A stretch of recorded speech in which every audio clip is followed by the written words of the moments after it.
राज्य शासनाच्या विशिष्ट अनुदान योजनेतून वाशिष्ठी नदीवरचा पेटमापचा होणारा पूल असेल, पवन तलावाचा आणि गोळकोट मैदानाचा विकास ही कामं देखील या माध्यमातून सुरू झाली। त्याचप्रमाणे फुलपाखरू उद्यान असेल, ओपन जिमच्या माध्यमातून असेल, जलतरण तलाव असेल, चिपळूण शहरातील अंतर्गत रस्ते असेल, अशी अनेक महत्त्वाची कामं या माध्यमातून आपली पूर्ण झालेली आहेत। काही कामं पूर्णत्वाकडे जात आहेत, तर काही कामांची निविदा प्रक्रियेच्या मान्यतेच्या आणि आपल्या अंदाजपत्रकाच्या स्तरावर आहे।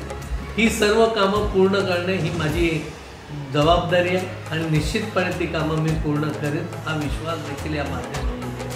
हे आपल्या इथं ब्रिजचं जे काम चालू आहे, ह्या ब्रिजमुळे चिपळूण नगरवासियांना खूप फायदा होणार आहे। कारण एक बाजार पूल आहे, तिथून ट्रॅफिक खूप होतं आणि मी पेटमापमधली आहे। आमच्या इथे मी बघितलेलं आहे एवढे वर्ष ट्रॅफिकचं, पण ह्या पुलामुळे खूप फायदा होणार आहे। मुलांना शिक्षण आहे, महाराष्ट्र हायस्कूल आहे, तिथे मुलांना तर खूप फायदा होणार आहे जाण्या येण्यासाठी। आणि ह्या ब्रिजचं काम शेखर सर, आमदार आपले शेखर निकम सर यांच्या प्रयत्नाने हे मंजूर झालेलं आहे आणि तो पूर्ण होतोय।